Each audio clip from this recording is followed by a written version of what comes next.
What if the smallest shortcut you take tonight is the one that never lets you come home? What if the voice on a dead radio answers with your name, or the mirror in your hallway changes its mind about who you are? Some stories pretend to be warnings, but these are confessions dressed as advice, and every choice inside them is a door you have opened before, isn't it? Welcome back to Whispering Abyss. Tonight, I have something truly haunting for you. 5 bad decisions that felt harmless at first glance and cost more than anyone intended. We'll cut through a forest to save 10 minutes. Pick up a call from a sealed tunnel. Sell a mirror that refuses to leave. Ignore a siren that has a reason to sing, and sit a night shift in a building that keeps its own hours. Each path begins with a shrug and ends where light won't follow, which is where I'll meet you. From eerie voices in the woods to warnings that arrive too late. Every story holds a puzzle piece that seems harmless until it fits the others. Listen for the small things. The smell that shouldn't be there. The clock that ticks on the wrong beat. The way a name sounds when someone who shouldn't know it says it anyway. Which story unsettles you the most? Tell me in the comments when your hands stop shaking. If they do. Story 1. I cut through black pine woods to save 10 minutes. My watch beeped at 59. Now on the minute, and in the dark soil ahead, I saw 2 sets of my own boot prints pointing away from each other, one fresh, and one already filling with black needles, like the forest had made its choice before I did. If you have ever felt time nudge you in the spine, you know the lurch I swallowed then, the way the body moves before the mind agrees, right? I am not proud of what put me there. New job, still on probation. Last bus at 10:40. Partner waiting for my call at 11 exactly because I promised. And trust runs on little deadlines like that. I miss deadlines. I cut corners. I keep my watch set 10 minutes fast so I can lie to myself with a straight face. Tonight, I decided to shave the long walk by taking a service cut through black pine woods. What could it cost except 10 minutes less fear, I thought. The sign said Black Pine Service cut 0.6 miles. Someone had hung a small triangle marker under it, and the triangle was upside down, point kissing the dirt. I thought vandalism or some ranger in a mood. The smell of resin was strong, like fresh sawdust and rain that had not started yet. My phone arrow drifted sideways on the map while I stood still, which made me laugh because phones drift when you're nervous.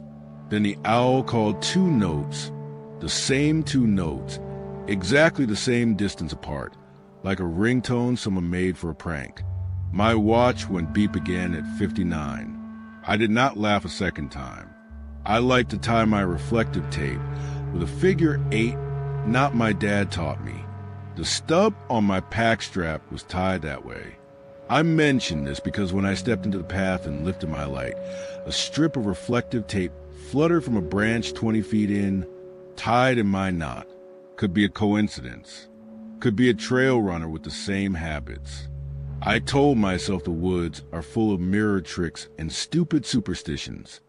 Then the metallic smell slid on the pine, that battery tang that pricks the gums, and my tongue went cold as if I had bitten a coin in half. Shortcut math is greedy. I left the main trail because I wanted to save time. That was the first cost. Down the service cut. A thin pale light flickered between the trunks like somebody's phone 100 yards ahead. I called out and got my name back as an echo so perfect the hair on my neck felt counted. I started after the light. The ground carried prints that matched the tread of my boots. Not uncommon if you shop where everyone shops, but there was a scuff at the outer heel where I once missed a curb, and it was there too, stamped like a signature I could not deny. My battery read 12%. Somewhere far behind me, the bus alert was scheduled to ping. I muted the phone to save what little I had because waiting for a chime felt reckless when the woods ate sound. It was a small choice that closed a small door. You ever close a small door and feel the house lean? I walked faster, watching the light sway ahead.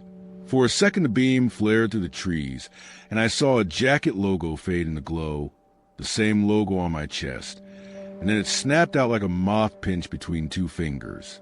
What could mimic my clothes unless it was me, or something that borrowed shapes and learned fast? Rain began the way static starts on an old TV, loose and whispering, then thick enough to rake the dirt smooth. All tracks became mine, because the sky wiped everyone else away. I reached an old logging spur, where a chain hung from two posts. Someone had taped the chain in places, so it flashed when the light caught it. On the post, a triangle had been scratched upside down with a knife. A drop of rain ran into the groove and darkened it, and I could smell that battery taste again, fresh as a spark off a car battery. My name came from the right, said in my rhythm, and I turned slowly. If a ranger wanted me back, why imitate my voice in the exact way I say my own name when I'm annoyed? I thought human first. You should know that. A prankster, a bored ranger, a hunter who thought I was trespassing on some piece of tradition. The chain suggested human. The tape suggested human. Even the way the light moved ahead had the impatience of a person who expects you to keep up. In the mud, I noticed what I thought were heavier prints. Mine are size 11. These seemed deeper, like someone with a pack had passed. It comforted the part of me that needs a normal answer. Most horror starts with an answer that fits like a glove, until you realize the glove does not have fingers. My pocket buzzed with voicemail, and my heart warmed with the old relief. Signal meant home base. The timestamp said 11:02. I checked my watch. 10:52. The math did not care about my warmth. I had a voicemail from 10 minutes in the future. I did not play it. I wanted the present to stay under my feet long enough to step on. The owl called again 2 notes, and I counted the gap. It matched the previous gap to the second, and then my watch chirped at 59 with the exact same pitch. How many coincidences do you need before they hold hands and tug you along? The service cut open into a small clearing where someone had left a dented stainless thermos sitting on a stump. The dent matched the one I put into mine at lunch when I bumped a locker. A receipt lay soggy beside it with my name smeared but legible. The compass on my phone spun like a coin. The GPS arrow rotated without moving. The owl said my name and then tried my partner's nickname for me, the soft one nobody else uses, and adding that syllable turned the sound polite in a way that felt worse than insult. The second hand on my watch stuttered every ninth tick, like it was skipping a tooth. It made me think of a wheel missing one spoke and going rough once each turn. I pressed play on the future voicemail, because sometimes you have to pick the lock the world gives you. It was my voice. It was my voice whispering the direction I was about to take, not telling me what to do, only describing what I had done in a way that made the next step feel rehearsed. Left at the blowdown. Mind the slick route. Treat the chain like a suggestion. Keep moving and do not look back when you hear your full name, the name nobody uses except when you are in trouble. The message ended with breath, my exact breath pattern, and the click of a watch button. I wanted to laugh, and I could not remember how. If I was making calls ahead to myself, why would I not say stop, unless the loop only had room for hints and small betrayals? When I turned, the chain I had crossed was behind me again, now draped with fresh reflective tape and arrows that pointed deeper in. I could not say if it had been like that before. I could only say that it was like that now, which is how the woods cheat. My bus alert did not ping, because I had killed the sound to save the light. Somewhere an empty bus seat glided past the stop, where I would not stand. I took off my high-vis jacket and tied it around a trunk to mark a return path. The rain eased. I kept going. 100 yards later, the jacket waited on the path, folded and dry, as if someone had thanked me for leaving it and tidied up for the next version to find. Cold climbed up my sleeves and down the collar. My muscles began to trade heat for tremble. This is where the body becomes a calendar. Livelihood due, relationship due, sanity due. I thought of my partner sitting with phone in hand, trying to decide when to be worried. My feet stung where the heel blister I earned on day one of the job had torn open again. I told myself to slow down, and my legs disobeyed because they sensed that slow was a luxury I no longer rented. I tried to call her, and the phone spun and gave me a bar and then none, a little cruel dance that pretended to be help while you fold. I started to recognize a pattern that did not care about me. Every 10 minutes, something I left behind appeared in front of me. The tape, the jacket, the receipt, little offerings recycled forward. At first I thought, good, I am moving in circles and can break it with a bold cut. Then I realized that circles imply a center, and this felt like two tracks sliding past each other, one leading and one following, never touching unless you forced them. The heavy boot prints I had comforted myself with were mine, not heavy at all. The depth matched my weight. The stride length matched my pace when I hurry for no reason. The heel scuff was a perfect mirror of the curb mistake. The red herring dissolved one fact at a time until it was only me to suspect. My watch chirped at 59. I stopped, and a voice that was almost an owl and almost a person matched the chirp with a soft sound like a person saying, ah. Time collects interest in dark places. I wanted to pay back what I stole. I pressed and held the watch crown and let it run back to real time and set it there. The choice felt small and final, like tearing up a photo or deleting a number you still know by heart. I stepped over the chain that marked the logging spur as out of service and followed the directions my future voice had already recorded for me. Behind me, the breeze died like someone had put a hand over the world's mouth. Ahead, the smell of the battery got sharper. A ravine opened at the edge of my light. Across it, a figure lifted a hand at me the way I do when I am not sure if I am waving or swatting a fly. Same jacket, same backpack, same dented thermos glinting at the strap. He was 10 minutes ahead because my watch said so. Would that mean little beep at 59? I raised my light and saw his face, and it was my face trying not to cry.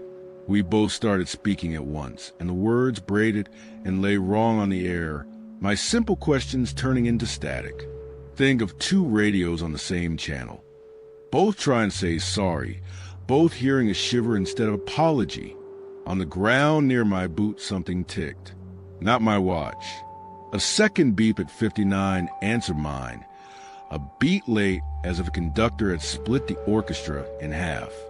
The inverted triangles made sudden sense in that cold, bright way bad news sometimes does. Search and rescue markers. Do not proceed past this because the trail changes. Someone had scratched them upside down to be different, to tell the versions of me who came after that they were leaving us a message, not a rule. One of us had learned the rule by paying full price and had been trying to write it back. If only I had been a better reader earlier, right? He lifted his hand again, and then he stopped moving, and the way he stopped was familiar. It was the way I hold still when I hear something I love sleep. I understood then. The loop only breaks when one of us stops at the right place, so the other can step through and take the exit the woods hide. It is a mean bargain. It is also the kind of bargain worlds make when you meddle with their clocks. I told him I would stop. He told me I would stop. It was the same voice and the same lie and the same promise, depending on which side you stood. I set my feet and counted to 60, and at 59 the scrape in the air rose like the sound of hair standing up on a whole body. The metallic scent flooded my nose and rolled down my throat until it tasted like a penny sucked too long. Across the ravine, his light moved again, smooth and sure, and the fours reacted the way a crowd parts when somebody who knows the room walks through. I heard my own voice in my head say, "Do not look back." I kept my eyes on the gliding light until it vanished behind young firs, and the tired sound of the world exhaling came back. Something cold touched my ankle and did not leave. That was the price. That is the part one do not know how to name. Dawn in the parking lot had the color of used paper. I came out soaked and shaking, missing exactly 10 minutes on my call log. The gap like a knocked-out tooth you cannot stop testing with your tongue. The last bus had been gone for hours. A voicemail waited for my supervisor with a voice too polite to be anything but final. I sat on the curb and listened to the birds fail at being owls. When I called my partner, she let it ring long, then answer with a voice you use for a sick relative. She said she had a missed call from me time stamp 1112, and all she heard when she picked up was breathing like mine through a scarf. Home makes a person brave. I showered with the curtains slightly open because I wanted to be able to see the door. The apartment smelled faintly like wet bark, the kind that clings to you and then pretends to be your floor when you track it in. On the mat, someone had arranged a thin line of pine needles into an inverted triangle that pointed into the apartment. I stood there for a long time, trying to convince myself it was a trick of my own messy shoes. My phone buzzed while I stared, and I did not move to answer because the time stamp said 10 minutes from now, and I already knew what would be. I played it anyway. My watch beeped at 59 at the same moment that the voicemail did. The recording was the sound of a watch button and someone standing still, and then, under it, a little cough I had made earlier when the cold mist got greedy. There was no message. There was only the long quiet of a person who has decided to be a place instead of a traveler. I set the watch on the counter and listened to the house fan and the distant elevator rattling through floors. When the elevator stopped, I could have sworn I heard the owl's two notes fade like a train going out from a station you cannot see. Sometimes, when the light hits the hallway mirror at a certain hour, the reflection is a beat slow. The jacket I left as a marker in the woods is folded on my chair in the exact neat square I found on the path. It is dry and smells like resin. I have not put it on. I have not thrown it out.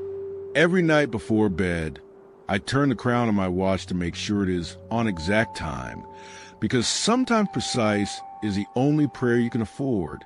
And every few nights, the phone flashes a missed call from 10 minutes ahead, no caller ID, and the voicemail is a recording of my apartment breathing like a person. If you hear a beep at 59 after you set your clocks tonight, humor me and check your doormat for needles, would you? Story 2. I answered the radio in the sealed train tunnel. The dead radio on my belt crackled inside a tunnel that had been welded shut for 20 years, which is not a sentence you ever want to say out loud if you plan to sleep again. The air tasted like pennies and old rain. Dust hung in the flashlight beam the way snow floats in dreams. Somewhere deeper, water dripped with a patience that made my watch sound cocky. My shift ran until 3 in the morning. The clock on my wrist said 12:13. The clock in the tunnel said something else, and I could feel it clear its throat. I was the new guy, contractor for the Metro's night security. They gave me the graveyard hours and a borrowed jacket. What I brought to the table was a mortgage that hissed due on the 1st, and a knack for keeping quiet when older guards tried to spook me. They called me Easy Scare. I smiled and let it pass because reputation sticks, and I needed mine to say reliable. My first solo assignment was simple. Walk the sealed spur, check the bulkhead, note the humidity, and radio back anything weird. Weird is cheap at night, but it makes for expensive mistakes. I had a paper map because the old tunnels laugh at reception.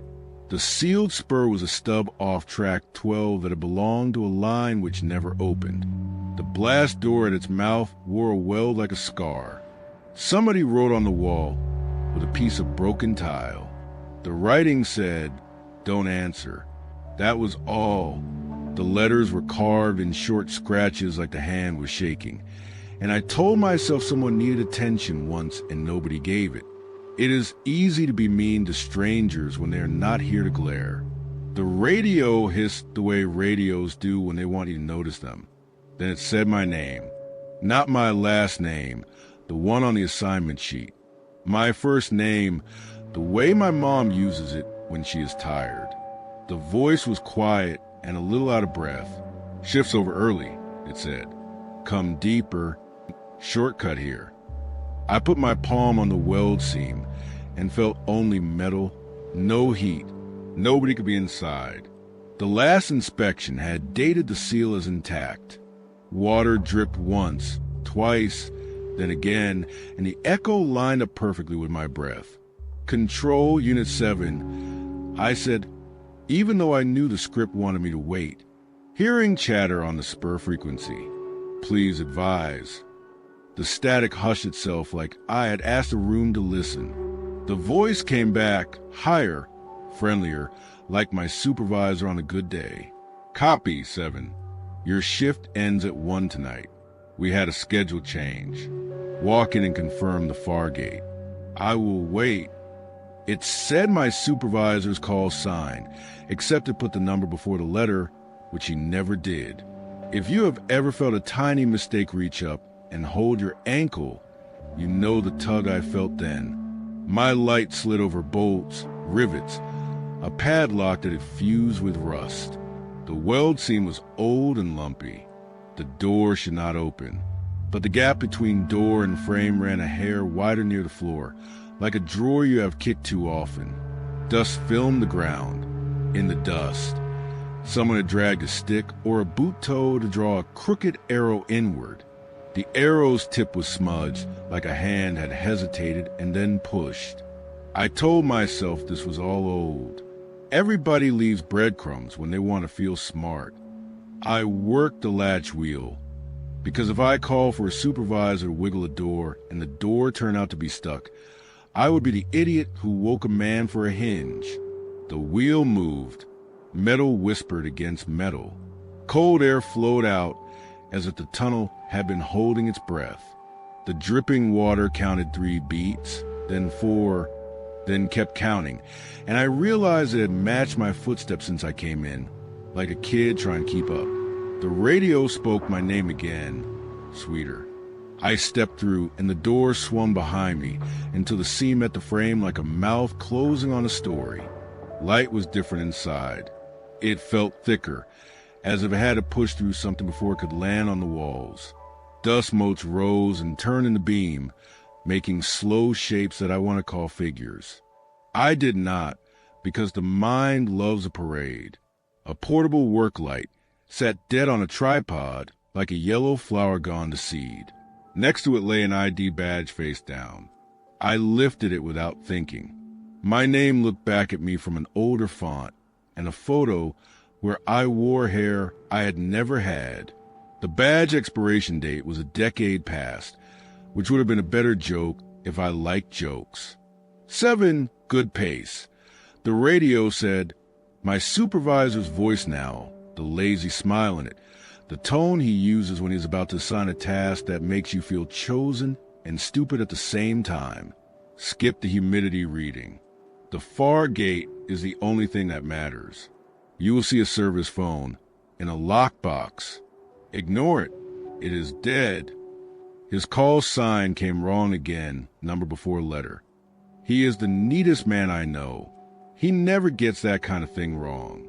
I told myself maybe sleep had eaten his edges. Then the radio murmured the nickname my wife uses, and it pronounced a vowel like she does when she is kind. I answered anyway. I said, copy sequence, standing by, because silence can be a kind of surrender. The relief that came through the speaker was human in a way that hurt. Good, the voice said. Say again, good. I repeated the word and realized my breath in the earpiece was not my breath in my chest. The static breathed a beat behind me, matching me a half second late, then a full second late, as if it were a child learning to dance who wanted to get it right. Dust thickening the beam, and I could see knees and elbows in it, crouched. But maybe that is just how dusk gets theatrical with small lights. The tunnel widened and took a gentle curve toward a blast door painted red and streaked with mineral stains that looked like old tears. A maintenance log hung crooked by a rusty clip. The last page listed names in block capitals, each followed by a timed stamp and a black line drawn through the whole entry. The final name there was mine. The time stamp matched future minutes. Nobody had ever taught me how to read a page that knows my day better than I do. The radio hummed at the rhythm of my pulse. When I stopped, it slowed after me, then tried to catch up like a nervous friend. Behind me, the door moved a fraction, like a shrug. I turned my light and saw the wheel turn itself the last half inch. The seam closed. No bang, no drama, just a certain sound of easy contact. When I tried the handle, it laughed in that way metal laughs without making a sound.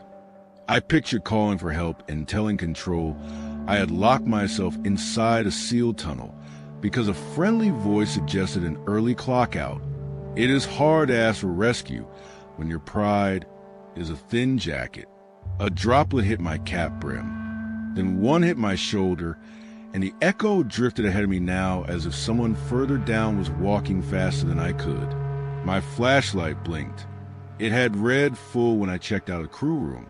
Now it skipped a beat from time to time, the way a person stumbles when a memory catches their toe. I shook it, and it threw a ring of light across the wall, where a phone box clung like a barnacle. The cable had been cut flush years ago. The handle was locked under a shroud of dusty plexiglass. Someone had taped a note inside the shroud. The note said, "It rings when it wants." I smiled in spite of myself. The stupid part of me loves the idea that junk gets bored. Voices travel in tunnels like gossip in small towns. It is hard to tell who is in the room and who is on the roof. I heard a cough that sounded exactly like mine when I've been sweating in a cold space. I smelled coffee the way it smells after it has sat a little too long. Around the bend sat a steel thermos and a paper wrapper by a knee-high ledge. I put my hand on the thermos and felt warmth like a shared secret. The wrapper looked 10 minutes old, still glossy. The date printed above the barcode belonged to a decade I had not worked in. I touched the ink and it did not smear. How do you argue with a snack that ignores calendars? I told myself a squatter lived down here and lived clean. That was the red herring my scared brain put on a silver tray. Squatters use old gear. Squatters keep warm things warm. Squatters leave jokes for the night guys. It felt good because it put a human on the other end of the wire. I wanted a human. The human in my ear indulged me by switching to a clipped professional cadence. 7 status, it said. Confirm the far gate latch integrity. Report any seep or spall.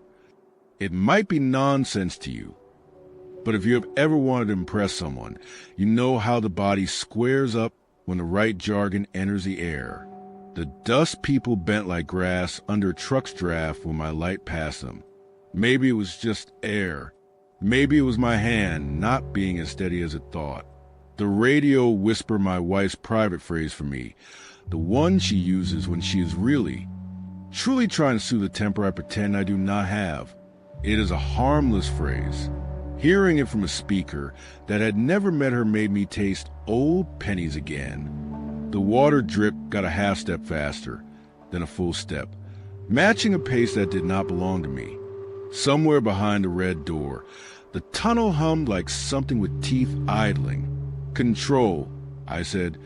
Confirm the schedule change to 1. My voice hit the curve and came back with a little delay. The radio answered long before the echo could return. Confirmed, it said. Shift ends early. Take the shortcut. I stared at the red paint and the mineral lines and thought of the tile letters by the door. Don't answer. The person who wrote it had ruined their knuckles to make it sharp. I put my mouth near the mic and felt static press cold against the back of my throat, as if the radio wanted to step into me. I did not like that thought, so I thought again by accident. At the far gate, the steel had bloomed with rust away a loaf of bread blooms with mold. My light found a tiny glass window in the middle of the door, opaque with age. I wiped. On the other side, the dust flowed like a slow river. For just a second, handprints appeared on the glass, not pressing from the other side, pressing from my side. They lined up with mine after a lag, like I had reached twice. I could hear somebody speaking on my channel in a steady undertone. They were repeating the phrase, "Do not answer," the way a person checks a locked door twice before bed. It should have ended here. The smart version of me writes that he backed away and hailed a supervisor and took his humiliation clean. That version of me keeps his job and his sleep. The version telling this to you did not back away. The voice on the radio spoke my full name, first and middle and last, in my own cadence. It is a creepy trick. You do not realize how much you trust your own timing until you hear it feed back at you with a smile. I answered. I said, "Copy." And that was the key the tunnel had been holding behind its back, because the rubble slid down into the passage behind me with a soft sigh that took the shape of a no. Dark collects differently underground. It has weight. When the flashlight stuttered again, I could feel the shadow lean on my shoulders. I kept the beam low and walked. When the light went out for a heartbeat, the radio's tiny red power LED became the only star in the world. The drip pulled ahead of me, counting down in a language I pretended was water. Dust brushed my face like invisible sleeves. The smile in the radio voice went away, and what replaced it was not cruel. It was tired. "Almost there," it told me. "Do not run." People who want to hurt you often tell you not to run, which is very considerate of them. The service phone rang. The cable had been cut. The shroud was locked. The bell inside the handset chimed the delicate double tone that makes every movie use the same prop. It rang 3 times, and my hand moved on its own, because I could not stand the idea that no one on the end of a ringing line has anyone to talk to. I pulled against the shroud, and it did not give. I put my ear near the plexi, and the sound came through thin and scarred like it had traveled through a lung. "Don't answer," said the phone that could not talk. "Don't answer," said the tiny voice inside it that sounded very much like mine through a cheap recorder. I went to the blast door, because pretending I had a function helped. The maintenance log blew against the wall when a draft moved through, even though there are no drafts in sealed places, only breaths. The cross names were messy, but mine was the messiest, like the hand that wrote it could not decide if it wanted to warm me or keep me. I know this sounds ridiculous, but the black line looked wet. Under it, someone had drawn an arrow that curved back toward the entrance, and under that someone had tried to scratch out the arrow in a furious scrub. The scrub mark spit grit into my teeth. Static got softer. It began whispering 10 seconds after I spoke, lining up with my phrases in a beat that made nausea bloom under my ribs. I said, "Hello?" Then I heard myself in the earpiece say, "Hello," after I'd already started saying, "Don't do that." Then I heard myself say, "Don't do that," while I was talking about the brightness of the dust. Lag robs you. It makes you feel like you are being haunted by your own mouth. I pressed the push to talk and held it, letting the carrier stay hot, and the voice in my ear said, "I am you," which is very dramatic, but in that small space it landed like a practical note. "Don't answer," I said out loud, and I understood the tile scratcher. He had not been writing to the world. He had been writing to me, or to a loop of me that had looped so many times the chalk wore down. The dust silhouettes tilted their heads as if my realization had a shape they could follow with their eyes. For a second I wanted to reach into the beam and pat one of them the way you pat a dog at a bus stop. Maybe they were only my mind. I asked the voice as evenly as I could, "What is the shortcut?" Because if the story wanted me deeper, it could at least be honest about the bait. The radio clicked twice, a habit my supervisor has. Then I heard my supervisor's voice complete with his throat clear and his saw contempt, and it spelled out a route that did not exist. When he finished, a second version of him corrected the call sign he had just gotten wrong. My voice cut in after that and said, "Stop answering. Stop reading it back. If 3 people talk in your head and one of them is you will pick him every time." I pressed my ear to the little glass in the blast door. My breath fogged it, then something else fogged it a second later, like another lung on the other side was trying to keep up.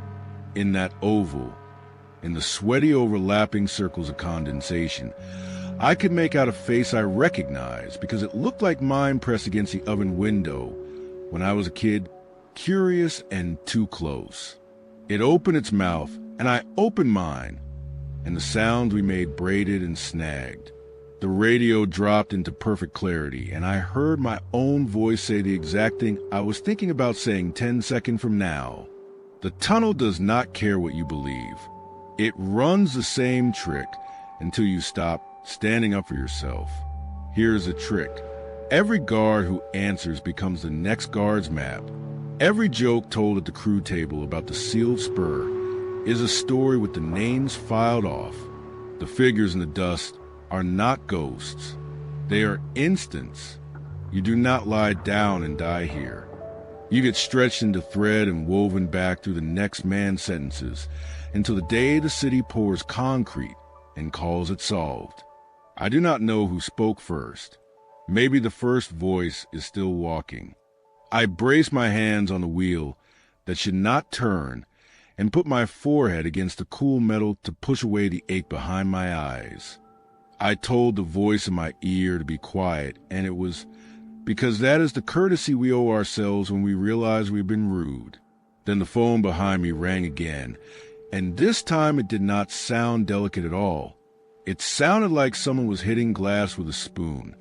I turned and the box shook on the bolts, and I could see the cut cable pretend to have a pulse. I said, "No," to nothing and everything, which helped for exactly one breath. I would like to tell you I did something brave. What I did was take the radio off my belt and set on the ground, so that when it spoke my words 10 seconds, later it would do it to concrete instead of into my bones. I put my hand flat on the blast door, and I counted with the drip. It was ahead of me now, faster by a step, then 2 steps, then 3. When it reached 10, the radio whispered, "Shifts over early," in my voice with the warmth I use when I am trying to sell something to someone I have already decided not to help. The dust figures folded themselves like paper and then stood back up as if they had agreed on a position. The door wheel moved, not because I had turned it, because the other me on the other side had. The little glass went dark and then bright with my light. We had made each other's day. The hinge moaned a note that had been waiting in its throat for years. I stepped back and held the flashlight up and saw, for a heartbeat, that face again, mine and not mine, older by shift, younger by luck, and we both said at the same time, "Do not answer." It would be pleasing to tell you the chorus saved us. It saved half of us, which is how stories like this pay. They found me at 5:30, long after my shift was supposed to end early, and then end again, standing at the sealed gate with my radio in my hand and the antenna bent like a question. The blast door I had entered was welded shut. The supervisor, who never puts a number before the letter, had to sign for the weld inspection because he likes proof. I told them nothing useful, and they wrote down everything useful. I said, because sometimes your mouth tells the truth when you are only trying to be polite. The report says exposure and exhaustion. The report says likely trespassers. The report does not say my name was on a list that had not been printed yet. At home, I set the radio on the kitchen counter because I could not bear to throw away a thing that had tried, in its way, To be honest, I took a shower with the door open because doors can be jokes at midnight. When I came back, the radio, which was off and had no battery because I had taken out, said, "Shifts over early. Come deeper." It did not sound like my supervisor. It did not sound like me. It sounded like the way a tunnel would talk if you told a secret and it promised to keep it. I turned it face down and put a bowl over it like a person does with a spider when they're deciding who has to carry the bowl outside. When it is really late and the heat pipes knock, the sound falls into a rhythm that is not my watch. If I sit still and count, the knock lines up with a little drip I heard on my first night, and after 10 it gets ahead. If you have ever waited for someone to come home and listened to the sound of the building lie, you know the feeling. Sometimes I take the radio out from under the bowl and put it in a drawer, and the drawer rattles with a conversation no one is having. Sometimes my phone, which has never worked underground, buzzes with a missed call labeled unknown spur, and the voicemail is a recording of static that breathes. I kept my job. The city keeps secrets worse than mine. The older guard stopped calling me Easy Scare and started calling me Shortcut, which felt fair and mean the way nicknames always do. The next time I drew track 12 on a rotation, I traded for a boring surface patrol and pretended it was because my knee hurt. Pride is a hard hat that does not fit. When I walk past the stairs that go down to the sealed spur, the lights there feel a fraction too slow, and I can smell coffee that has been warmed too long. Someone scratched new letters on the tile by the access hatched last week. They say, "Don't answer," and for a second I thought I recognized my own rushed hand. If you hear your name on a channel you know should be quiet, let it be. If a phone with no cable rings, let it ring. If water starts counting faster than you can let it win. I am saying this to you because someone said it to me and only half of me listened. And the half that listened is the half speaking to you now. The other half of me is good at his job. He has not lost a single guard since. He is patient. He is kind. He is me when I am tired. The final thing he says when the new guy answers and the drip gets ahead is the same thing the first hand wrote with tile. He says, "Don't answer," and then he waits to see which story he is telling this time. Story 3. The antique mirror that wouldn't stay sold a mirror was already wrapped in brown paper, twined cross-hatched neat and tight, and still it looked like it was breathing on my doorstep. The paper darkened in the center as if a mouth had exhaled, then cleared when the night air cooled its phantom lungs. I had sold it that afternoon. I had watched the courier scan it. Truck door thud shut, tires is away. Now the box sat against my shoe smelling like lavender polish and attic dust. Somewhere in the paper, a tiny shard of glass knocked softly, polite as a finger on a door, waiting to be let in. If you resell antiques for rent money, you know the kind of object that puts heat in your chest. The frame was carved walnut and hibiscus, scalloped like a crescent moon laid sideways. On the back, in an old hand, the initials A and M were burned into the wood. Its silver was unflaked, the glass cold and oddly heavy, a good sign when you are counting profit. The estate auction had closed with my bid. 3 days from now the payout would clear if the buyer confirmed. He wanted it shipped by morning. Debt likes to whisper complicated advice when a deadline breathes. Before I listed it, I tested the surface. That is habit with old glass. Look for distortion, haze, scratches. My reflection came up bright, but slow, like a stream learning how to move after frost. I blinked and one eye and the image lagged half a beat, then caught up with an embarrassed ripple. When I mouthed the price I hoped for, the mouth and the glass formed a different number and then changed, as if bargaining with someone standing behind me. The crescent crack in the frame was small and elegant. My receipt printer spat a confirmation with today's date, then blinked, then printed again with a date that made no sense. None of that stopped me. Superstition is a spice I sprinkle on stories, not decisions. I wrapped the mirror in paper while the house filled with a faint lavender scent, like an old woman had walked through with the night folded on her arm. I tied the twine in a square knot because my father was a sailor who hated sloppy corners. I signed for the pickup and waved at the driver and washed my hands. When I came home from errands, the package waited on the mat, twine neat, label peeled and reattached with my address rewritten a little rounder, as if a hand had practiced my loops. My stomach did a small, impressive flip. I told myself prank and looked for a phone camera in the bushes. You never catch the prankster. That is why it is a prank. I lifted the box. It was warmer than the air and smelled like polished drawers, lavender and shellac. The paper in the center had fogged again, a perfect oval-like breath against the window. When I cut the twine, the glass flashed my face and hesitated again. I raised my hand slowly and watched the reflection lift a fraction later, as if it had been staring past me at something just behind my shoulder and needed a cue. If you have ever felt watched by a wall, you know the prickling I pretended was cold. I did the reasonable thing. I sold it again. I met a woman from 2 towns over in a grocery lot at noon. She inspected the carvings through a loop, ran her nail along the crescent, sniffed like a sommelier for wood rot. Her smile was small and professional.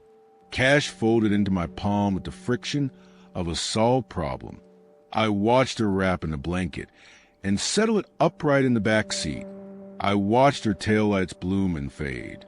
That night, when I turned on a lamp in my bedroom, the mirror leaned against the wall across from my bed. Unwrapped, the crescent cracked, catching the first thread of light like a grin. You can teach yourself not to blink. I tried. The glass showed me asleep. My mouth was slack, my chest rising, the sheets wrinkled as if I had kicked.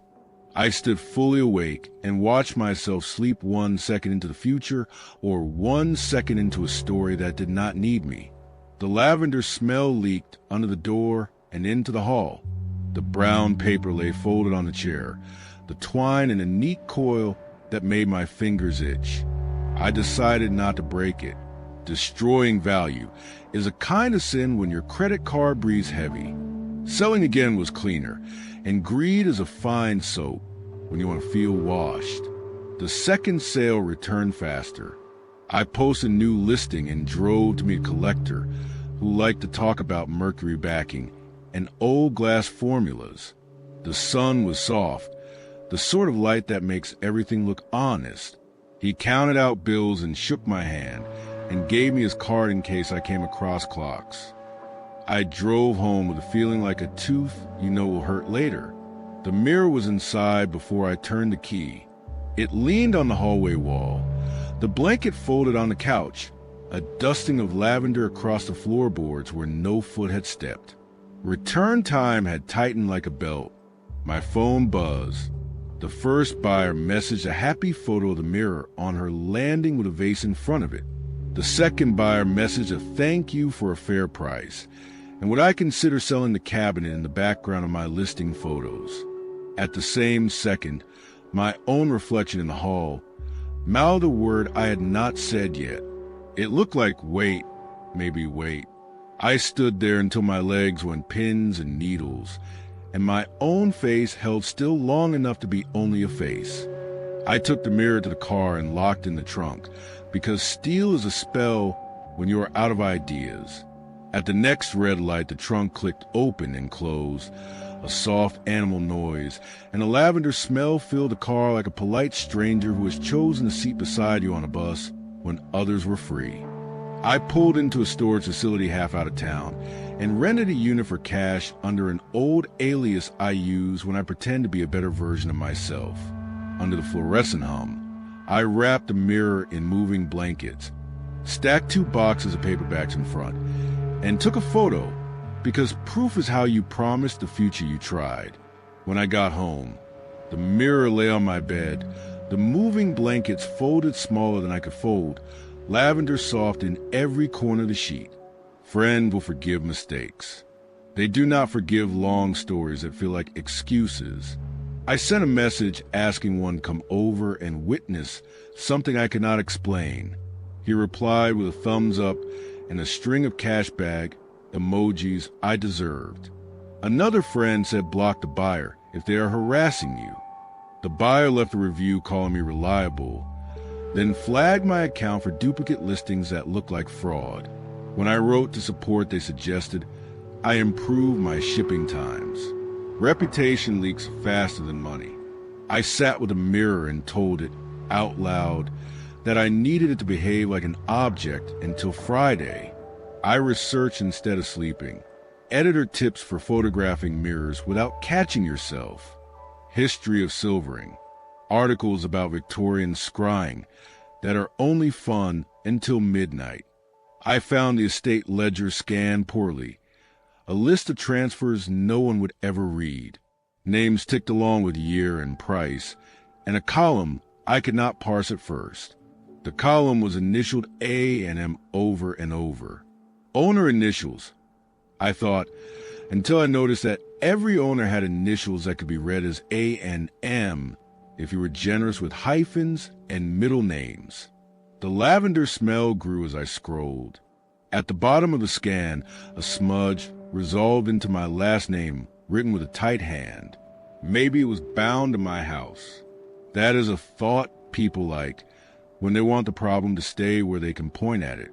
I booked a cheap motel near the highway and carried the mirror up the stairwell, where gum under the handrail had become part of the paint. I stood against the bathroom door and wedged a chair under the knob. The air conditioner shuddered itself awake. I lay on the bed and listened to trucks write their heavy sentences on the road. The room smelled like cigarettes that had survived a cleaning. Then lavender crawled over the other smells like ivy, and the mirror was in the room before my first full breath. I did the simple thing, the most human thing.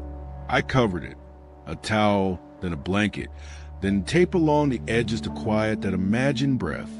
In the morning, the blanket lay folded on the luggage rack, and the towel had been hung carefully in the bathroom to drip dry.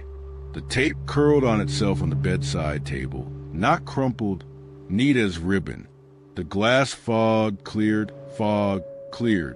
as if the mirror were practicing calming itself.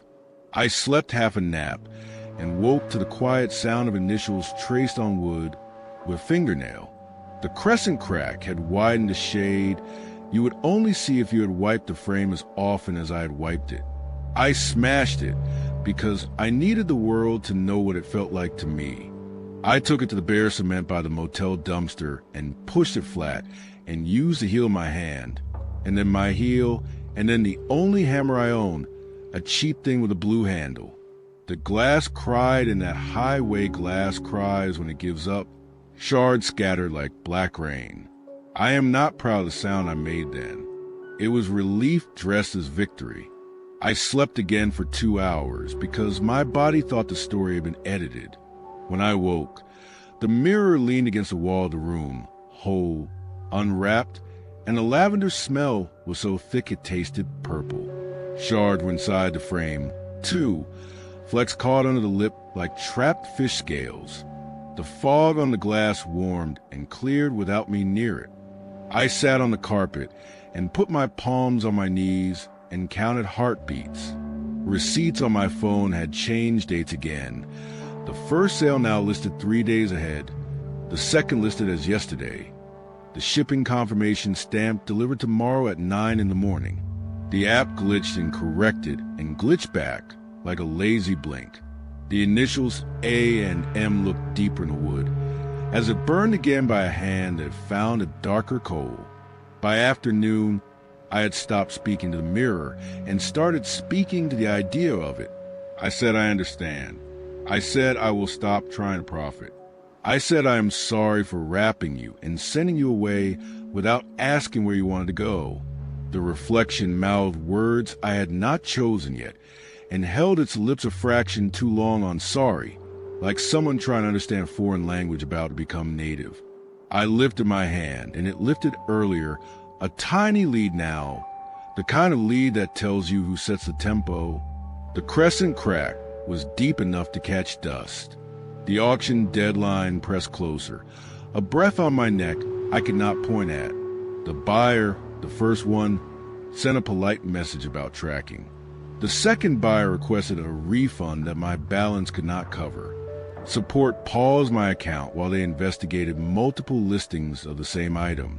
This is where the story should tell you I chose wisely. I listed the mirror for free. No price, no shipping, first come, first serve, porch pickup. I told myself it was charity. It was a bet I did not admit. A test to see if giving without profit would break whatever knot I had tied. It vanished. The porch was empty when I checked 5 minutes later. The lavender smell cleared so fast it felt like air had been rinsed. I went inside light and goofy and a little teary. In the living room, the mirror leaned where it always wanted to lean. Crescent catching light, with darker as if it had been oiled by a careful hand. My reflection stood with my head turned slightly to the right. I was facing it straight on. Then the mouth and the glass grinned, a small formal smile like the one I give customers when we both know a dent is not a flaw if it has a story. Fine, accept the bond, call it marriage, call it a debt. I stood in front of it and lifted the edge of my shirt and pressed my palm to the cool surface and apologized again. The crescent crack widened as if my apology were a key. Lavender flooded the room. Not a smell now, but a presence, a weight, the way a grandmother's perfume hangs in a room after the door closes. My phone buzzed and showed a photo of a delivered package on a stoop I did not recognize with a time stamp for tomorrow. The receipt downloaded with the initials A and M stamped at the bottom instead of my signature. The moon rose invisible behind cloud and then came through anyway. The crescent in the frame mirrored it and opened like a fish mouth tasting current. My reflection stepped sideways, no glass sound, no scrape, a patient spill from a picture into a room. It carried an empty frame shaped like mine but uncracked. It stood where I stood and matched my breath for a curious second and then decided on its own rhythm. Its eyes were mine but rested more. Its smile belonged on a person who keeps promises. If you have ever felt somebody try on your name to see if it fits, you know how cold the spine can be. You are not real, I told it, and it tilted its head the exact way I do when a seller quotes a number I cannot afford. It said, I am the one who stayed real while you kept writing for strangers, which sounds like nonsense until you realize the mirror had been practicing my life for longer than I've lived it. The red herring fell away as neat as twine. It was never the house. It was never the glass. It was me wanting to convert a story into currency. The mirror had learned to pay in a different coin. We touched. The surface pulled like cold honey. My hand went in, the feeling a cross between pins and needles and soda fizz. The reflection held my wrist and guided it farther with a tenderness that made my stomach burn.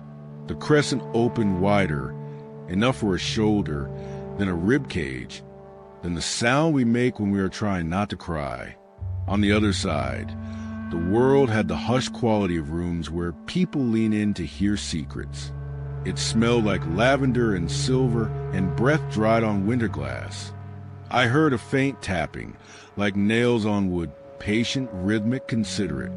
I understood the ledger then, the column of A and M scratching down the years. They were not owner initials. They were the transaction, AM, morning delivered, afternoon missing, or maybe something older, always mine, always mirror. Each seller had sold himself a little more with every repetition until the mirror did the tidy bookkeeping. On the threshold, I asked the thing wearing my face if it planned to be kind to the person who had been me. It smiled the client smile and said kindness was the point. It would keep the account balanced. It would never lie to a buyer, even when the truth wanted company. I could have jumped back. That is the honest truth. I could have reversed the angle of my elbow, scraped myself on splinters of cold light, told you a braver tale. Instead, I follow my own hand, because habit is a story you live without writing it down. The surface closed on my shoulders with a hush and then opened behind me into a copy of my living room that had been arranged by someone who loves me and wishes I would eat better. Through the glass, I watched the other me lift the mirror the way I do when I aim to avoid a wall nick. Careful, polite, practiced. If you have ever spoken to glass, you know it is slow to answer. I put my palm against the inside, and fog bloomed where my hand met the world. Lavender seeped through like color through cloth. On the other side, the new me raised a finger and placed it to his lips, and then smiled a little wider because he caught himself being theatrical. He carried the mirror to the hallway and propped it where it belongs.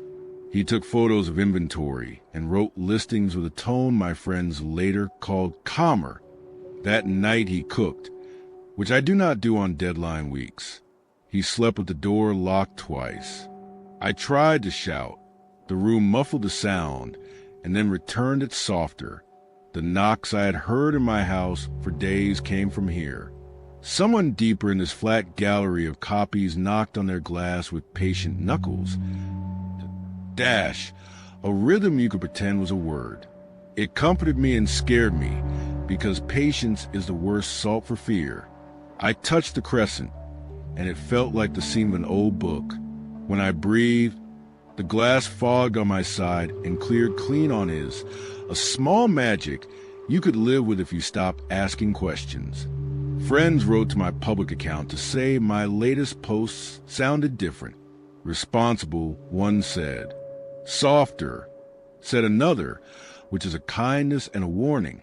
The new version of me replied with warm words and quick answers. Buyers received packages before they expected them. The return policy felt like a hand on your shoulder. One of the old buyers messaged that she had received a second parcel she had not ordered, a small frame mirror with a receipt marked A and M where a signature should be. She asked if the gift was intentional. He wrote back a yes that felt like sunlight. A week later, she stopped responding to anyone, which is not evidence, but it is a rhythm you feel in your teeth. Other buyers posted photos of their new pieces and joked about lavender as if an algorithm had suggested a candle to each of them. I stopped keeping track because time in here unhooks. It is always almost morning. It is always a little late. In the quiet, I could hear the knocks thrum along the walls, some close, some far, like radiators in winter houses calling names you forgot you had. After a while, the sound settled into a pattern that felt like breathing. If you see a crescent crack in a frame and the seller tells you it is cosmetic, ask them what the initials A and M mean to them. Ask them if any receipts have changed the date on their phone after the transaction closed. Ask them if the smell of lavender ever arrives before the package.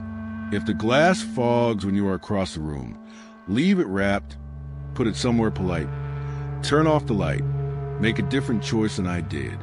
You will not believe me until you have to. But belief is not part of the sales contract. On quiet nights, when the new me forgets to drape the mirror as he carries it to a buyer's car, I can see the edge of my old living room like a postcard. He stops sometimes and tilts his head, and I think he hears the knocks but chooses to honor the promise of the listing over the noise. He is good at his job. He is a better version of me in all the ways that look nice. If you receive a parcel from me that smells of flowers older than the label, and the receipt reads A and M where a name should be, write back if you can. Sometimes a reply sticks like a finger under a door. I still wonder who the first seller was. An ancestor, a stranger, a person who told themselves a story on a porch while the air cooled. Someone is still knocking somewhere behind me with a rhythm that spells a name I cannot learn. When I press my mouth to the glass and breathe, fog blooms in a shape I recognize and then fades as if someone has wiped it with a careful hand. I try to say wait and wait. The words look the same here. If you find an old mirror wrapped in paper, already breathing, please think of me and fold the paper again without untying the knot. Story 4.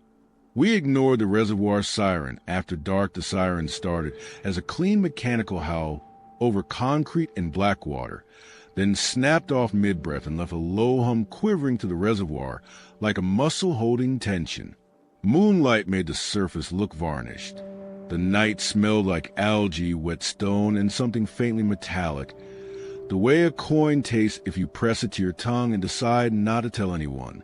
We came to laugh at rules and ended up listening to a machine inhale. If you have ever heard a warning die halfway through the word, you know how it teaches you to lean forward when you should step back, right? There were 4 of us at the chain gate after 10. Me, because I hate being told what not to do. Max, because he thinks every dare is a coupon for attention. Tori, because she collects weird night stories. And Ray, who is the reason I didn't say no, if we're being honest. A laminated sign read no swimming after dusk. A different hand had spray painted don't be in the water at night, all lowercase, the letters thin and emphatic like a person carving into a desk during a long class. Urban legend, I said, and Ray didn't roll her eyes, which felt like permission. We had missed a nightly siren test by a few minutes, or so we thought.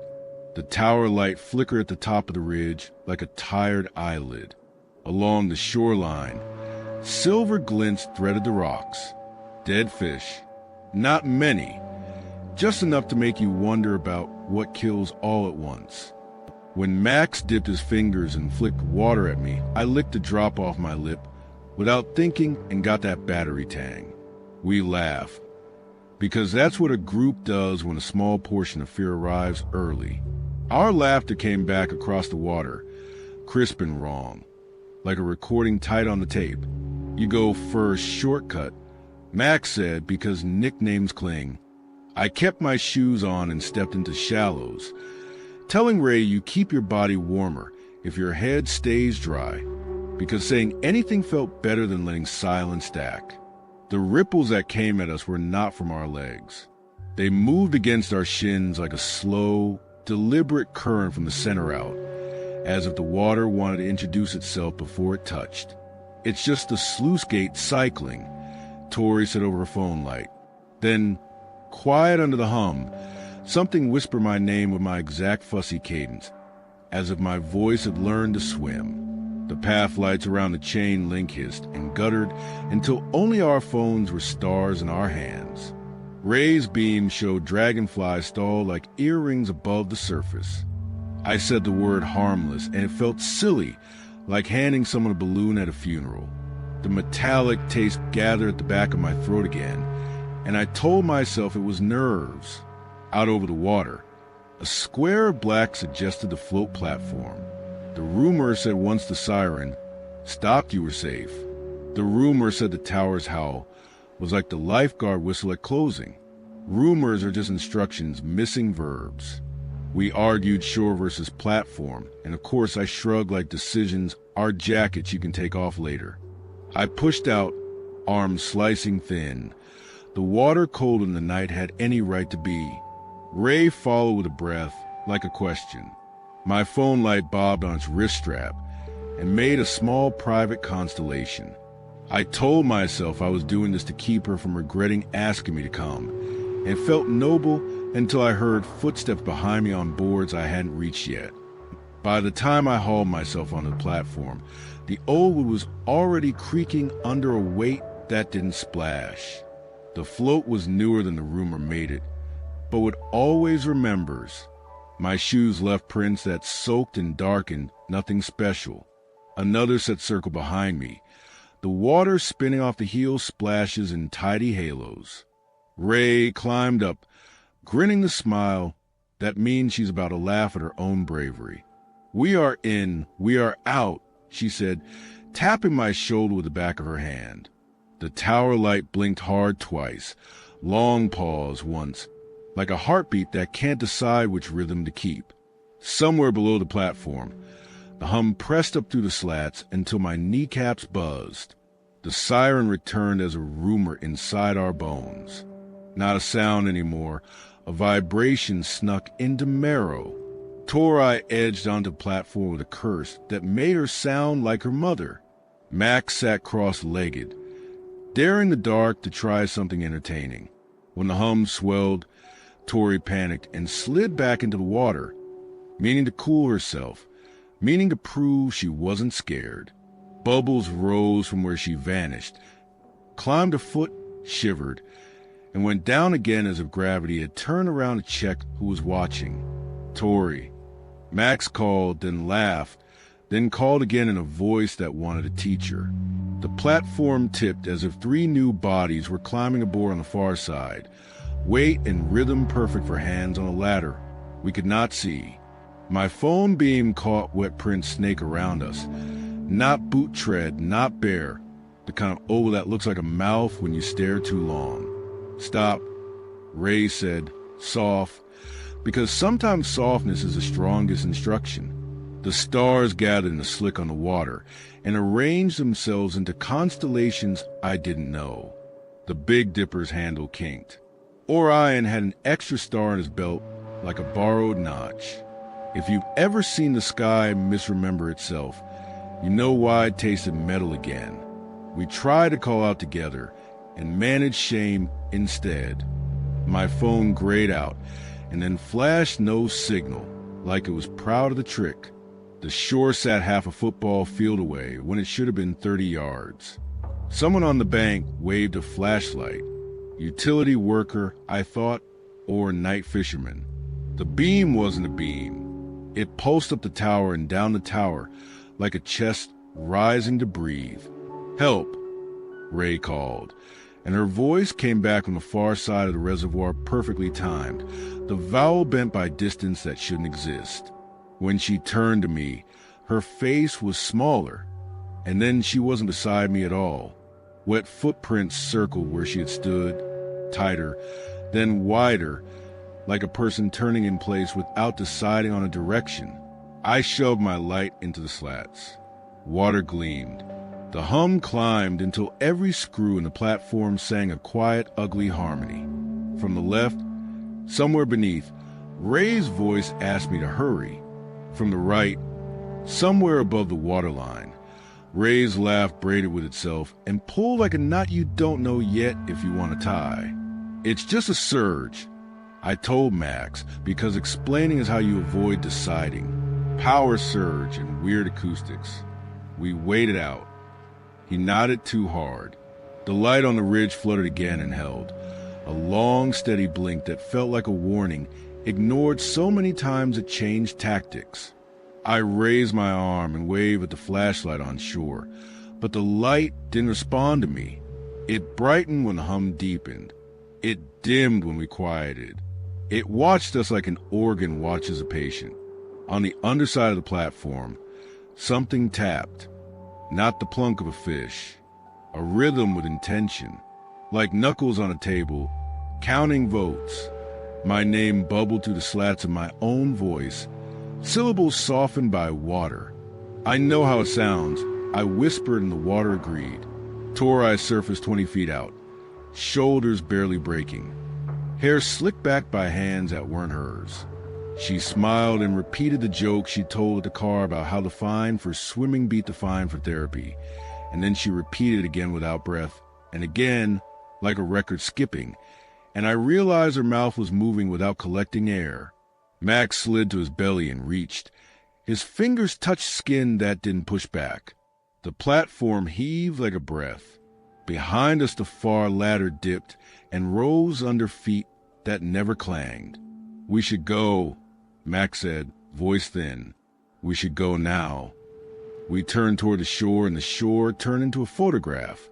Flat, lovely, and too far to be useful. My phone stuttered a frame of home screen and dumped me into the camera as if it wanted me to film the decision. The recording showed stars right where they should be, which is how you know a camera lies for comfort. Water slicked my lips and tasted like pennies warmed in a palm. Look, Max said, pointing at the surface, where our reflection swam a stroke behind us. Not mirror reverse, not opposite, just late. My reflected hand lifted after my real hand, like a student caught cheating. On the bank, a man in a hard hat appeared near the warning sign, his headlamp moving in neat arcs as if he were checking readings. "Hey!" I shouted, grinning like an idiot, because paperwork is my love language when I think I've done something barely illegal. The lamp tilted toward us and flared brighter, not a cone of light, but a full-body glow from the Siren tower itself. It pulsed with a hum. The power line cutting the hillside thrummed. I imagined a transformer singing to itself about duty. Then the hard hat blinked out like a clip art sticker dragged off a screen. The glow remained. Ray's voice came from under the platform, close enough to touch if the slats hadn't existed. "Please," she said, my name shaped with her tongue like she was practicing a prayer. "Please, it's heavy. Decision is a fuse. It burns either way." I handed Max my phone without looking at him and slid feet first through the gap between a rail and the edge. The water took me like a lid, soft, then absolute, the hum moving from under my skin into my chest where it sat like a second heart. Above me, the platform floated away like a paperback page left on a pond. If you've ever known you were wrong and gone anyway, you know the heat I swallowed then. Below the surface, the world rearranged its rules with the bored authority of a substitute teacher. Bubbles sagged toward the bottom like pockets full of sand. Dead fish curled neatly along the slope of the dam wall paddled backward, tails sculling a rewind. Threads of moonlight arced downward and pooled on the silt like strips of torn film. The wrong constellations gathered under me. Not over, making a sky you could fall into if you didn't remember which way lungs point. The hum settled behind my sternum and introduced itself as rhythm. My teeth hummed back without permission. Shapes hung mid-water like photographs in the basement darkroom. Ray, Tori, and people I did not know, each suspended by an idea, a laugh, a last sentence, a look meant to be exchanged and not completed. Tori's mouth moved in a gentle loop saying the therapy line, the joke already hollowed by overuse. Her eyes tracked something behind me, then in front, then behind, a pendulum searching for the original clock.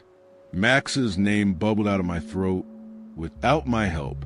I touched Ray's shoulder and felt nothing fight me.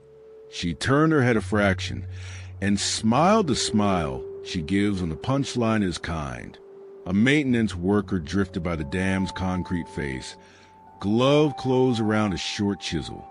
He held it against the wall above head height and tapped, patient, reluctant. The letters "Don't be in the water at night" arranged themselves backward on the concrete, as if I were reading them from behind a theater set. Each tap made the hum dip a degree, then resume, like a metronome humoring a child's hand. I understood that the graffiti up top wasn't spray paint at all. It was this, carved from the inside, by someone who learned to write slower after dark. How long had he been spelling the same sentence? The siren sang from inside the tower, from inside my chest, not as a warning, but as a recording head cutting grooves. Our laughter played back on the water skin in silver lines that wriggled with each syllable. The metallic taste wasn't poison. It was a residue of the charge that made the loop take. Those wrong constellations under me weren't mistakes. They were the last clear sky trapped and replayed, a memory projected onto silt. The tower wasn't telling us to get out. It was winding the tape we had already become. If you have ever realized a sign was pointing at where you stood, not where you should go, you know why I stopped kicking. I saw myself in the soft bright where the platform shadow fell. A second late, the reflection finally in front of me instead of beneath. He tugged at my arm to show me how the stroke should be. When I matched him, he matched me better. We were two bad mirrors teaching each other to be flat. The loop asked for help in the simplest way. It wanted one of me to stop. In stopping, the next movement could line up for whoever still had a body ready to swim. I truly felt, that if I quit trying to be the version who leaves, the version who leaves might exist. Ray's fingers brushed mine. Not pressure, suggestion. Her eyes were wide and unserious. In that way, fear makes us look like we're posing. I wanted to give her something that mattered. I had talked big all night about rules and rumors, and what the human mind does in echoing spaces. In the upside-down sky, a cluster of bubbles sank past my shoulder, like tiny moons with their own tides. My lungs were hot with insult. If you have ever carried groceries in from the car in one trip, when you should have made two, you know the connected stupid pride I despise in myself. I let the last of my air slip. It felt like handing over a pocket watch I had been winding wrong. The hum caught my chest and tightened, then loosened around a shape I recognized as me becoming still. The other me, let's not pretend he wasn't me, flickered, steadied, and moved. He reached for Ray, and for a second their hands made a figure 8. The figure 8 nodded. He rose with her toward the surface that had been lit a moment ago and looked like a window now. And I wanted to say go, go, go, but water makes every word a slow cotton ball. My mouth kept repeating a sentence I used to think was funny. It is possible he got her to the platform. It is possible the platform agreed to be where it was supposed to be for once. I don't have that peace. I have the hum and the press, and the way the tower light strobed in my peripheral the exact pattern of a slow, steady heartbeat. Around me, the dead fish reversed themselves into life and held still at the edge, fins shivering, waiting for a rule. The maintenance worker kept carving. The letters spelled their command with a patience that makes your jaw ache. I understood rules a little better then.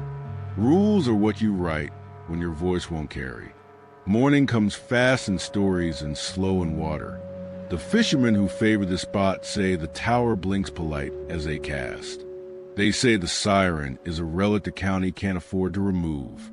They notice dead fish sometimes and blame weather. On the rocks, our shoes and a glitter of phone cases sat where we left them. At least that's what I'm told. The phones, when the sheriff scrolled, showed recordings of our own faces laughing into the camera. The audio filtered through that underwater flanger that makes Joy sound tired. The timestamp says 10. Our mouths say later. I think you heard me tonight. I think you've heard me every week since. When the tower draws breath at 10 and lets it out as if it doesn't want to scare anyone too badly. The laughter you hear echo is mine and not mine. It makes its round to the basin and touches the rocks and comes back to the platform to check if anyone needs help making a decision. Sometimes the water tastes like metal on the wind, which is just a loop warming the head. I do not know who recorded the first laugh. I only know that when the stars reflect wrong, somebody needs you to copy them and then stop. If you stand at the chain tonight and the light up there flickers like a heartbeat that has learned new math, do me a favor and let it count without you. Read the lowercase letters and imagine a hand that wrote them from the cold side of the wall.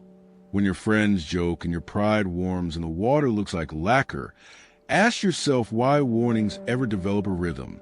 If a voice exactly like yours calls from below with a polite please, pretend you didn't hear it and you will be the best liar I ever met. The platform will creak to make you feel missed.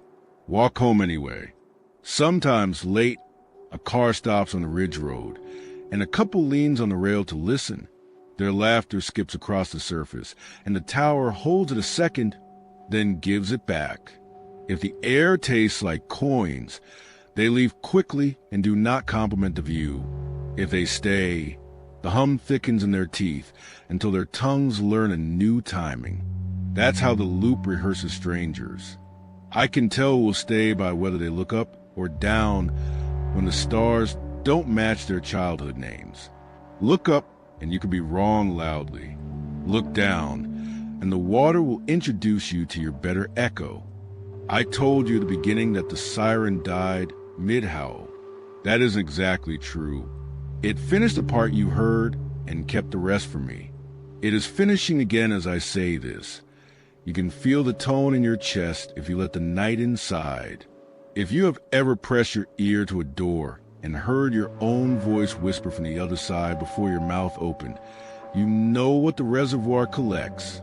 Don't be in the water at night. I didn't listen. If you do, that will make one of us. Story 5. My first night alone in building, the hallway lights woke up in a line like vertebrae, one after another, receding into the black belly of building. Even though the power to this wing had been cut years ago, the strip above my head buzzed and steadied. Far ahead, a second glow winked on, then a third, as if someone kept touching the world with a fingertip. The air smelled like ozone and wet concrete, a charred smell that raises the little hairs on your forearms. Somewhere inside the walls, a steady drip counted. Not seconds, not anything familiar, but a number the building cared about more than I did, which felt rude to me in a way I could not name yet. They called the old research wing. The maps still say East Pavilion, but everyone on night says Building E, with a tone like a cough that changes the subject. I was the new guard covering it from midnight to 6. The supervisor, Dale, called it babysitting, and he said it with a grin. That meant he wanted me to repeat it later to show I could take a joke. I needed the hours. Ren had already sent 2 polite emails, and one that was not polite. I was eager in that way hungry people are eager. If you have ever tried to look reliable with your shoes still drying from the rain, you know the posture I wore. I told myself the stories were just stories. Phantom power surges, lights that run on no breaker, voices on dead intercoms. You can load a building with blame the way you load a cart with boxes. My flaw, if you want to make a neat list, is that I lean forward into problems because leaning back feels like letting them choose first. I had a paper checklist, a radio with more scratches and buttons, and a cheap flashlight that felt brave in my hand. Dale said, do your rounds, ignore any nonsense, and if you hear the drip, ignore the timing because a leak is not a clock. The first announcement bled through the ceiling speakers before I even finished my coffee. It was the old female voice the hospital used years ago, brittle and careful, the tone that says please without saying please. Attention, she said, and the static slapped the word then. All non-essential staff should return to stations. The intercom had been disconnected when they mothballed the wing. I had watched the tech pull wires and coil them like snakes being put into a polite basket. I could still smell a little plastic burn from the solder when I walked in. The voice did not care about the basket. Seeds plant themselves if you stand still long enough. The ozone smell got sharper before the speaker spoke, and less sharp after, like lightning practicing with a small fork. The drip that had been random settled into a patient rhythm that my fingers started to copy on the edge of my clipboard. The door labeled records had a chair jammed under its handle. Seat facing inward, back braced like it was trying to pull the door closed from the wrong side. My flashlight found a paper log on a nail by the nurse's station. The last line written 20 years ago. A date I remembered because that was the year we moved towns. The lights in the far hall clicked off in a falling row, and then a different hallway lit up like it was clearing its throat to get my attention. I wrote the time on my sheet and told the air that it had my attention. My voice sounded smaller than it is when I hear it on voicemail. The first corridor drew me down with that runway glow, one strip at a time, always a pool ahead and then shadow behind, which is good design for saving power and bad design for humans who prefer options. Halfway along, I heard the squeak of a janitor's cart turn a corner and head toward me. The little rubber wheel that always needs oil making its case to management. Custodial, I called, because if a person answered then the building had to admit it was just a place again. The cart came into view, rolling without a person, caddy full of dull blue bottles, mop propped upright like a passenger that had fallen asleep but refused to lean. I touched the mop head with a knuckle. It was wet. It dripped onto the tile and left no footprint, as if the water had already chosen the shape it wanted, and my toes were not invited. "Okay," I said, which is what I say when I should say more. I stepped past, and the carts will stop squeaking with politeness that made my skin go tight. A light popped on behind me where I had just stood, and then popped off again as if embarrassed to be late. The drip in the walls ticked a little faster, then slower, then settled into a beat that made my breathing catch its rhythm without my consent, which annoyed me. I reached the security station at the center of the H and tried the monitors for form's sake. They used to show 13 feeds of minor boredom. The panel should have been as dead as the intercom. Instead, the stacked screens winked as if they loved being noticed. Grain bloomed, lines smoothed, and there I was in one screen, the back of my jacket centered, flashlight held low, walking into a corridor I had not entered yet. The timestamp at the corner ran 10 minutes ahead, enough to make me sit down hard. The next monitor to the right showed the empty lobby, the light at the far end breathing like a person asleep. The next one showed a small rectangle of elevator doors, closed. "Guard on 2, the intercom said, and it used my first name like it had been waiting to try out loud. "Please proceed to Central Ward for verification." The paper in my clipboard felt warmer in my hand, and I did not like that, because paper should not have opinions. I thumbed the radio, even though we both knew it would make noise and nothing else. "Control," I said, "building is experiencing an unauthorized power event." I heard Dale static, and then his voice filtered through a tin can. "Copy. Do not indulge it. Stay put. Eat your sandwich." The intercom spoke over him like a teacher. "Please proceed. Choice is sometimes a coin that flips you." I told myself I would stay put. I nodded to the little cameras like they were apologizing. I counted to 10 with the drip. On 8, the door next to the station clicked shut. On 9, the one opposite it did the same. On 10, the hall behind me left its light on, bright and patient, while every other hall in the building went kindly dark. The monitors rearranged.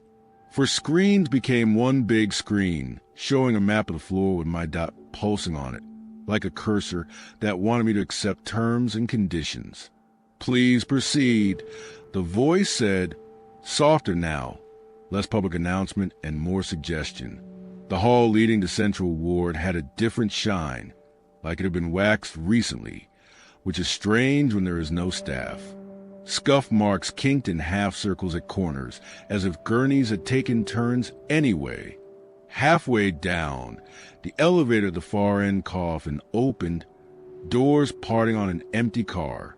The display above it said B3, a basement level that exists only on very old floor plans. I waited for the doors to close again, and they refused to learn. Inside the elevator, someone had draped sheets over objects along the rear wall. The sheets moved a little in the breath of the car. My flashlight landed on a covered mirror shape, then another, then a third. My throat made a sound, and I pretended it was the building settling. I should have turned around. "I know that. I can hear you say it."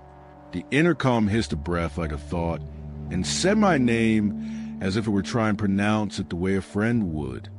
I stepped into the car with my feet, already tired of the argument. The button for B3 lit, without my finger. The doors shut the way you close a book you do not want someone else to read. The ride down felt like a held note. My ears popped in a way that made me think of old recordings. The ozone smell gathered until my tongue felt sparky, and I thought of Dale saying ignore the drip, a leak is not a clock, and I realized he had not said anything about a leak that learns the beat of your breath. The doors opened into a corridor that had never been shown to me on a map. The ceiling was low enough to make me conscious of my shoulders. doors on either side wore numbers that meant nothing. Every mirror in the frames on the walls had been covered with stretched linen pinned at the corners, like a ward had been put to bed for a long winter. I walked, and on the third frame I passed, the covered surface kept my reflection a heartbeat longer than it should have before letting go. I stopped and stepped back. The shape in the linen tilted, as if still watching while I was still thinking of tilting, which felt like being led into a sentence I did not agree to finish. The radio went white with static, and then quiet as if it had left the room to let me be alone with my thoughts. I went to the record's door on this level, and found the chair again wedged under the handle. Only now I could see that the back of the chair was braced against deep scrapes in the floor. Somebody had dragged those scrapes from the inside out, which is not how a barricade works. The drip in the walls came closer, as if the pipe that was leaking or the organism that was counting wanted me to know what it sounded like when it thought. Back at the station, upstairs, I left a sandwich in the little fridge. This mattered because hunger makes me bolder than I should be.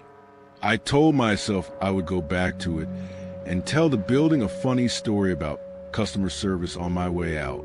Every exit I tried gave the same gentle resistance. The bar pushed a little, then held with that dense feeling of a magnetic lock being helpful. Lights behind me turned off in a soft wave, 1, 2, 3. So I knew if I ran, I would be running into a mouth that adjusted its shape to keep me centered on the tongue. It is an ugly picture. I did not enjoy thinking it, so I thought it twice. Evacuation protocol active. The intercom said in the lady voice. A binder on a rolling stand down the hall blinked itself to my attention with the most polite little flicker of its plastic cover. I flipped it open to prove that I could be proved wrong. It was a simulation manual for staff. Step 1, return to base. Step 2, await further instruction. The pages were blank after that except where my name appeared in ballpoint, my exact handwriting. I have never been one to admire my penmanship, but I admired it then because I needed something human to praise. While I read, lines of procedure shaped themselves in my hand, but I never touched the pen sticking out of the ring binder. The feeling of being copied did something under my ribs that the building liked. So I told myself it was an automated test the city had forgotten to unplug. If you have ever watched a lie choose you because you're trying to be good, you know the little relief I let in. The monitors upstairs knew where I would stand. The intercom used old phrases that could be stitched into any night like patches. The elevator remembered a basement, even if the paperwork did not. I clutched the manual as if the weight of laminated steps could push back against whatever climbed the dark. Then the lines shifted on the page, and one word in my voice wrote itself into margin. Stay. The logbook at the nurse's station hung where I had first seen it. 20 years ago, someone named Hector had drawn a line under his last entry with a flourish that broke the tip of his pen. Under that, space had waited with the patience of long winters. I did not mean to do it. My hand and the pen in the little cup agreed, without telling me. I signed my name, and for a second I could feel the nib drag through older dried impressions on the page, like grooves in a record guiding a new needle. The moment the last letter settled, every door on the floor clicked in a series, as if a polite audience had decided to sit.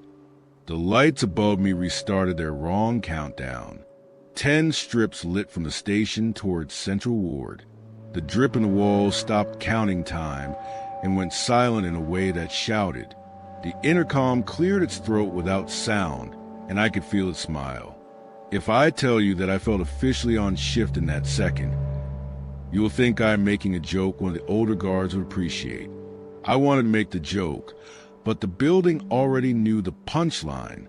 It led me gently toward the double doors at the heart of the H, and I went because turning my back felt like a rude thing to do, and manners are a fatal habit. Central Ward had been designed to be pleasant once. Glass used to turn daylight into kind moods here. Plants and steel troughs have left stains where roots interrogated soil for secrets. Now the glass looked at itself. Every wall was a reflection, some actual, some so glossy with paint it might as well have been a mirror anyway. I stepped in, and the ozone smell cushioned the air like a new pillow. Behind my eyes, I could see static gather. The drip gave one last patient drop, and then quit in a way that felt like a clock that knew the bell had rung. Every reflection in the room brightened a little, like faces do when the guest of honor arrives. I saw myself ahead, beside, behind, too many me's to locate. Some stood where I stood. Some were a fraction off, as if the building did not quite have me tuned. When I raised my hand to shade my eyes, half the raised hands failed to agree. They stayed up, or they finished late, or they never began. It was like walking into a crowd of cousins you do not know the names of, and realizing that if they called your name you might come even if their voice was wrong. "End of shift in 6 hours," the lady said, and my mouth repeated the number under my breath without asking my permission. The record's door creaked. The chair had been pulled free from the wrong side and set gently against the wall, like a friend who could not help any longer. Inside were boxes with hospital tape that had bled it sticky through cardboard and left a brown mood on the edges. On top of the stack, a wallet, a key ring, a little foil pack of aspirin, a folded photograph of a child holding up a frog. I recognized the stiff ID holders of 3 companies ago. Some belonged to guards whose names still float around the crew room like dust in sunlight. Some I did not know. On the wall, the logbook entries continued through the years in different hands. My name was there twice, once fresh in my ink, once faded like a memory someone had loved too hard. I told myself I could still leave. I put my palm on the glass and felt it cool, not cold, human temperature. The way skin meets your hand in a handshake you trust on instinct before the person says anything. The reflections around me leaned closer, not to threaten, but to welcome. It was worse. Their expressions were the ones I make when I tell someone a thing I know they will not want to hear. They looked tired and kind. The building had been collecting us in versions. Each new hire added a layer of help. A new voice of the intercom to borrow, a new pair of steps to shuffle down the empty hall at 3 to comfort the cameras. I said no out loud. It sounded like 2 letters snapped into place. Cheap plastic in an expensive room. The lights began to click off in rhythm with the beat behind my eyes. Slow at first, then faster, as if my pulse had volunteered to run the show. The only strip that stayed on was the one directly above the mirror in front of me where my reflection matched me perfectly at last. My other faces softened like a crowd stepping back from a stage. The intercom said my name one more time, with the right accent and the right care, and I thought of Dale telling me to eat my sandwich. Hunger, it turns out, is the least interesting reason to stay. You'll want to know if I fought. Of course I did. I stepped away and the light followed the reflection, not me, as if what I thought was me had been a rehearsal, not the performance. My shoulder hit glass that was not there a second earlier and stayed, because it learned me faster than I learned it. The smell of ozone got sweet and tired like a storm that has done its work. "Shift complete," the lady said, and the clock at the edges of the monitors all rolled to zeros like they did at the start, as if time had decided to become a neat box again for the sake of the paperwork. I reached for the door, and my hand reached for the reflection. Only one of us touched something that pushed back. Light bled away until the room kept only a lace of brightness around the frame where my double waited. He looked like me on a good day. No sleep debt, no cheap coffee stain in the corner of his teeth. He adjusted his belt and nodded like a man relieved to see another body clock in. I heard steps in the hall that sounded like mine from earlier, heel, ball, rubber, grit. I thought of the mop that dripped and left no footprints, and understood that sometimes the water chooses its own shape, and the floor cooperates. When the last light above me popped off, it did not feel like a threat. It felt like an apology, the way a person turns out their lamp when you have fallen asleep beside them. They found the wing empty at 6. Dale unlocked the lobby door with the caution of a person opening a cage, not sure what wants out. The monitors show the default blue. That means dead. The intercom was a harmless rectangle. On the nurse's station nail, the logbook hung open to my page. Someone had written my name in a careful line. Then, at a slant underneath it, the same name already fading as if the ink had been set in sun. My sandwich in the fridge had been unwrapped and rewrapped better than I would ever do it. He would have laughed at that, the version who likes neat corners. By noon, the story in the supervisor chat had turned into something that would be retold until the wing is torn down. Some said, I ran off with a friend. Some said I never clocked in, that the signature was forged by a kid who wants attention. The maintenance contractor who tours historical sites for fun led a small group past the locked doors 2 days later, and one of them posted a video of a shadow pacing the far hall. The sort of shadow that moves like a person who is not late or early, only on time. Comments argued about reflections. Someone typed that reflections only do what you do, which is true until a building decides it has enough versions of you to run on its own. Every morning now, at the dot of 6, if you stand in the lobby outside the locked glass, the intercom crackles. The maintenance tech says the lines are dead and proves it with a multimeter and a shrug. The voice that comes through is mine on my best behavior. It says, shift complete, return to station, and then it pauses like a person waiting to be dismissed. Dale says the pause makes him angrier than the voice. He says it is rude to pretend to wait for someone who cannot answer. I agree with him. It is rude. I practice good manners in here because it seems to matter. Here is the part one cannot give you with certainty. Someone was first. The logbook begins mid-page, years old. As if the earliest names are stored somewhere else, a deeper basement with shelf that holds our neat lines and thumbnails. The clock always resets to 0 after the lady speaks, no matter what the night did to the hours. Whoever showed the building how to restart time taught it to keep a polite face. When the drip begins again, it takes a while to find the beat it wants. Then the lights wake up one by one, and the corridor ahead of me blushes into being like a thought about to be said out loud. And I say it, and the building answers. If you ever take a job that pays you to sit with a place while it pretends to sleep, keep your sandwich cold and your name to yourself. If a binder opens to exactly the page you need, do not sign what is not a form, even if your hand longs to be helpful. If a leak learns the rhythm of your breathing, change rhythms. Tap a different count. Teach the building a mistake. When the elevator opens on a floor that no longer exists, do not admire the linen pinned at the corners like a well-made bed. You are not being offered a room. You are being offered a shift. Sometimes around 3, another pair of steps keeps me company in the opposite corridor, not quite lining up, as if a new hire is practicing. I speak into the dead intercom and tell them a joke about a mop that drips but hates footprints.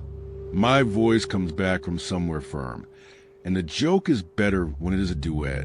If you ever tour the grounds and see a shape inside that looks like a guard turning a corner, do not wave. Let me do my rounds. It is impolite to startle a man on duty, even if duty is just a shape waiting for light, and a clock that keeps choosing 0 like it is a kind of mercy. If you stayed with me tonight, you walk where shortcuts turn into circles, where dead radios learn your name, where a mirror sells back your face, where Siren hums under your ribs, and where an empty building keeps the lights for whoever doesn't leave on time. 5 bad decisions, each no bigger than a shrug when it started, each large enough to blot out the sky by the end. That's how it happens out here in the whispering abyss. You don't step into horror. You just forget to step back, right? So carry a little checklist with you, the kind that fits in a pocket you never use. If your watch beeps at 59, if a sealed speaker clears its throat, if the room smells like old lavender before you open the package, if the water tastes like coins, if the air sharpens like ozone before a light flickers, you already know the rule you're about to break. I'm not saying you're doomed. I'm saying the story heard you coming and set the table anyway. Which of tonight's confessions clung to you the worst? The forest that collects save minutes, the tunnel that loops you into radio static, the mirror that prefers a better version of you, the reservoir that records your laughter, or building E, where the clock is always generous until it isn't.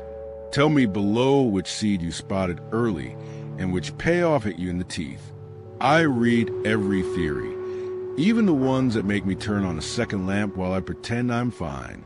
If you want more nights like this, where warnings arrive disguised as choices, tap like so the others know which door to avoid, subscribe so you don't have to walk alone, and share this with that one friend who laughs at signs. New stories are already pacing the hallway. I can hear them tapping the glass, asking politely to be let in. One last favor before you go. When you set your phone down, if a voicemail appears stamped 10 minutes ahead, don't press play until morning. If a quiet speaker says your name, let it finish the sentence without you. If your reflection seems a beat late, give it the beat and keep moving. Sleep lightly, but sleep, I'll keep watch. And if the light in your room flickers once, long pause, and once again as I say goodnight, it's probably nothing at all. Probably